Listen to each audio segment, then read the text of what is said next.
بسر تربت ما چون گذر همت خواه که زیارتگاه رندان جهان خواهد بود.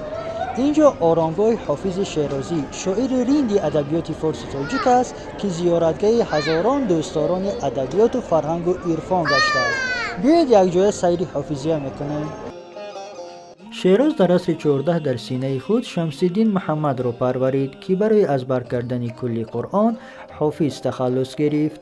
او در خردی از پدر یتیم ماند، مدت شاگرد نانپس بود ولی همزمان علم زمانش را از خود میکرد. در جوانی چون عارف و مدرس شهرت یافت و دیرتر با شعرش لسان الغیب یعنی داننده زبان غیب گشت، اما زندگی نامه شاعر دقیق جای درج نگشته.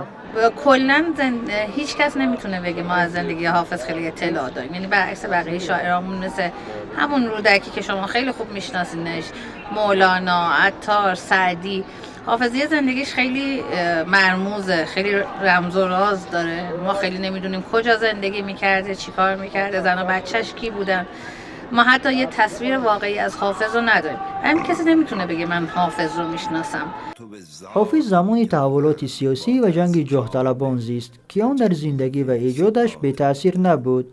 او شاعر دربار بود و مدرس قرآن، اما در باطنش آتش درویشانه می‌افروخت و شاعری بود که اعمال ریاکارانه حاکمان و واعظان دورش را آشکار و نهان مذمت می‌کرد.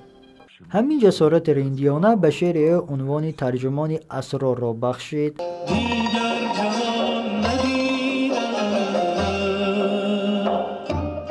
حالا حافظ شیرازی با غزلیات دلانگیزش قلب عالمیان را تسخیر کرده است. اگرچه اشعارش با اکثر زبانها ترجمه گشته، اما دلباختگانش میخواهند شعر او را با زبانی اصل خوانند. همین اشتیاق مومید الرشید شهران بنگال را انگیزه داده تا زبان فارسی را بیاموزد. حافظ را همیشه به عنوان شاعر انسان دوست، شاعر عشق، شاعر عاشق و شاعر جهان ما حساب میکنیم و یک شعر خیلی مشهور برای بنگال نوشته. کسانی که اونجا شاعران هستند، کسانی که اونجا فارسی گو هستند و فارسی را دوست دارند. یک شعر خیلی قشنگ که شکر شکن شوند همه طوطیان هند، زین قند فارسی که به بنگال می رود، که حافظ برای ما این شعر فرستاده و ما همیشه این احساس دارم که حافظ شاعر ماست. ایشون گفته که هرگز نمیرد آن که دلش زنده شد به عشق، ثبت است بر جرید عالم دوام ما. این هم شاعر ملی بنگلادش قاضی نظرالاسلام که ایشون ترجمه کرده. ایشون هم اینجوری نوشته: گوبهماره نشه جان پرمجر پاران بچه، بیشتر پتای چیرستایی آمده ری آماراتر کاتل کرابه.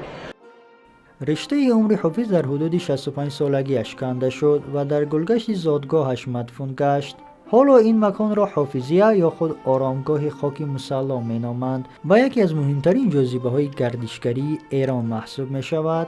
تربت شاعر در مرکز آرامگاه جایگیر است و اطراف آن را 8 ستون با 10 متر بلندی احاطه می کند. سقف آن نماد کلاه درویشان را دارد. روی سنگ آرامگاه اینچنین در سقف آن غزلیات و شاه بیت‌های شاعر با خط نستعلیق حکاکی شده اند. رنگ‌های سقف آرامگاه هم رمز عرفان و رندی شاعر را تجسم می‌کنند. خب ببینید، آرامگاه به شمسی 1316 هستش، به میلادی 1937 میلادی که یک طراح و معمار فرانسوی به نام آندره گودار با کمک دکتر علی سامی و مهندس ریاضی که اون زمان مهندس ریاضی رئیس وقت آموزش پرورش فارس بود میان این مقبره رو طراحی میکنن.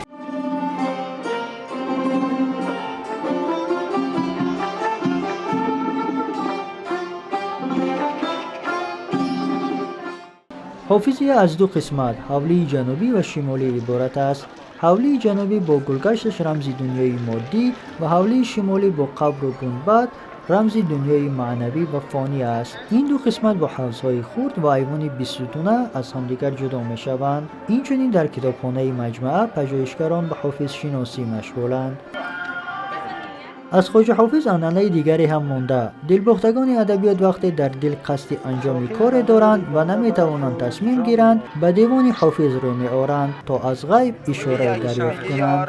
حال حافظ اصلا با میشه بگی خلق و خوی شیرازی آمیخته است. یعنی ما تو فرهنگ ماست، چیز جدید نیست اتفاق افتاده باشه. بعد و واقعا به خاطر اون اعتقادی که خود شیرازی‌ها به این قضیه دارن، حالا خصوص فارسی زبان‌ها به خصوص شیرازی، ما اول قرآن و بعدم دیوان حافظ. مثلا وقتی که میخوایم رجوع میکنیم به قرآنی که این کار انجام بدیم یا ندیم، ولی حضرت حافظ به انتها نیست، شرح مسیر رو مشخص میکنه. زندگی عجیب میان میخانه و مدرسه و رند و عرفان حافظ را جاویدانه ساخته است. حالا را یکی از بهترین غزلسرایان عالم میدانند و از رهاوردش هزاران شاعر دیگر الهام گرفته‌اند. مهرفرین نجیبی، شهر شیراز، ایران، آسیا پلیوس.